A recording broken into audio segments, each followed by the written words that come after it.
सीता स्वयंवर में राजा जनक ने राजा दशरथ को निमंत्रण क्यों नहीं भेजा।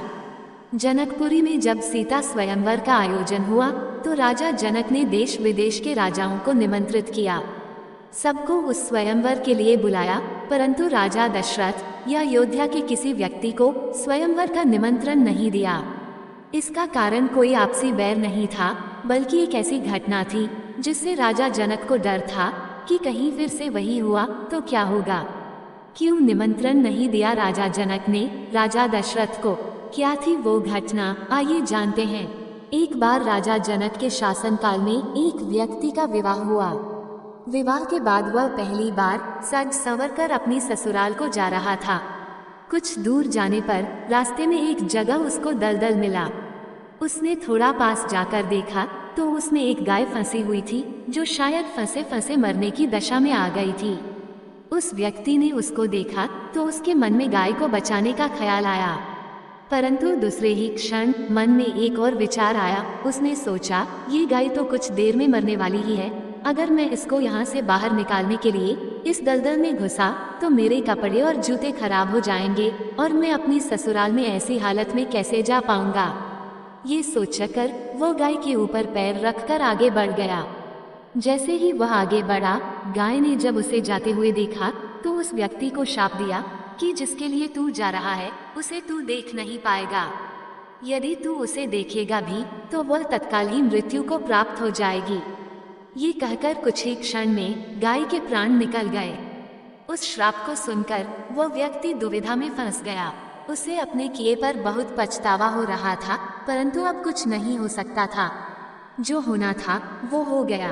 अब वो व्यक्ति उस गाय के शाप से मुक्त होने का विचार करने लगा। मन में बहुत बड़ा बोझ लिए वह ससुराल पहुंचा। वहां पहुंचकर वह दरवाजे के बाहर ही बैठ गया और यह विचार करने लगा कि अगर मेरी नज़र मेरी पत्नी पर पड़ गई तो क्या होगा। कुछ समय बाद परिवार के अन्य सदस्यों ने उसे घर के अंदर चलने का अनुरोध किया, किंतु वह नहीं गया। रास्ते में जो घटना घटित हुई थी उसके बारे में भी किसी को नहीं बताया। उसके दिमाग में तो गाय के द्वारा दिया गया श्राप बार बार गूंज रहा था। जब उसकी पत्नी को उसके घर के अंदर न आने की बात पता चली तो उसने अपने घर वालों से कहा कि चलो मैं ही चलकर उन्हें घर के अंदर लेकर आती हूँ। पत्नी ने जब जाकर उससे कहा कि आप घर के अंदर क्यों नहीं आ रहे हो और मैं जो भी बोल रही हूँ उसे सुनकर भी मेरे सामने होते हुए भी मेरी ओर क्यों नहीं देखते हो। वह व्यक्ति अपनी पत्नी की बात सुनने पर भी चुप रहा। काफी अनुरोध करने के बाद उसने रास्ते में घटित सारा वृतांत कह सुनाया। पत्नी ने कहा, मैं भी पतिव्रता स्त्री हूँ, ऐसा कैसे हो सकता है, आप मेरी ओर तो देखो। अपनी पत्नी की बात सुनकर उसने जो ही नजर उठाकर अपनी पत्नी की ओर देखा, वैसे ही उसकी आंखों की रोशनी चली गई और वह गाय के शापवश पत्नी को देख ही नहीं सका। उस व्यक्ति की पत्नी भी पतिव्रता थी, इसी कारण उसकी मृत्यु नहीं हुई। ये देखकर पत्नी अपने पति को साथ लेकर राजा जनक के दरबार में गई। वहां जाकर उसने सारा वृतांत कह सुनाया। राजा जनक ने राज्य के सभी विद्वानों को सभा में बुलाकर समस्या बताई।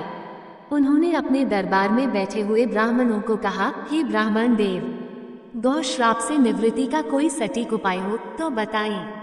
सभी विद्वानों ने आपस में विचार करके एक उपाय बताया। उन्होंने कहा कि यदि कोई पतिव्रता स्त्री छलनी में गंगाजल लाकर उस जल के छींटे इस व्यक्ति की दोनों आंखों पर मारे तो गौ शाप से मुक्ति मिल सकती है तथा इसकी आंखों की रोशनी पुनः लौट सकती है। राजा ने पहले अपने महल के अंदर की रानियों सहित सभी स्त्रियों से पूछा तो राजा को सभी के पतिव्रता होने में संदेह की सूचना मिली। ऐसा सुनकर राजा जनक चिंतित हो गए। तब उन्होंने आसपास के सभी राजाओं को सूचना पहुंचाई। उन्होंने उन्हें संदेश में कहा कि उनके राज्य में यदि कोई पतिव्रता स्त्री है तो उसे ससम्मान राजा जनक के दरबार में भेज दिया जाए। जब ये सूचना अयोध्या के राजा दशरथ को मिली तो उन्होंने पहले अपनी सभी रानियों से पूछा। प्रत्येक रानी का यही उत्तर था कि राजमहल तो क्या, आप राज्य की किसी भी महिला, यहाँ तक कि झाड़ू लगाने वाली ही क्यों ना हो, उसे भी पतिव्रता ही पाएंगे। राजा दशरथ को इस समय अपने राज्य की महिलाओं पर आश्चर्य हुआ और उन्होंने अपने राज्य की सबसे निम्न मानी जाने वाली सफाई करने वाली को बुलाया।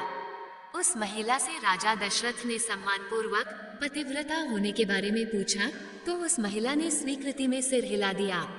तब राजा ने ये दिखाने कर लिए कि अयोध्या का राज्य सबसे उत्तम है, उस महिला को ही राज सम्मान के साथ जनकपुर को भेज दिया।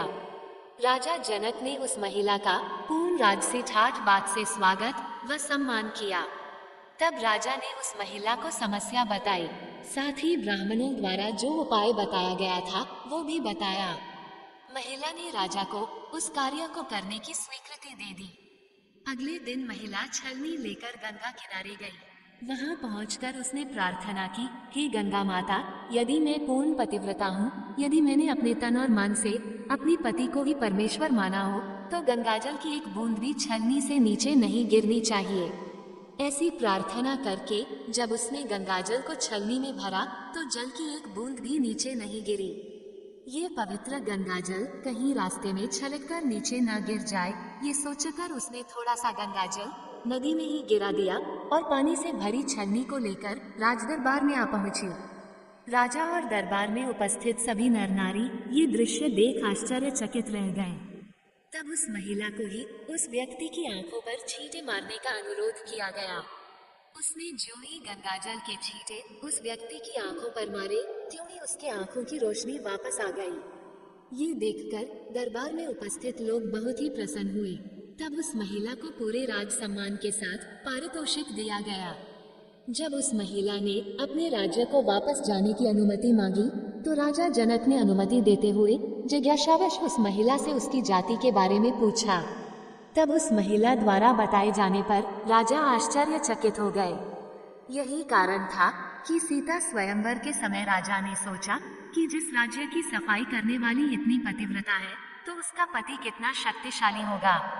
यदि राजा दशरथ ने उसी प्रकार के किसी निम्न श्रेणी के व्यक्ति को स्वयंवर में भेज दिया और अगर उसने धनुष संधान लिया तो क्या होगा? राजकुमारी किसी निम्न श्रेणी के व्यक्ति को न वर ले। यही सोचकर अयोध्या नरेश राजा जनक ने राजा दशरथ को निमंत्रण नहीं भेजा, किंतु विधाता की लेखनी को भला कोई आज तक टाल सका है।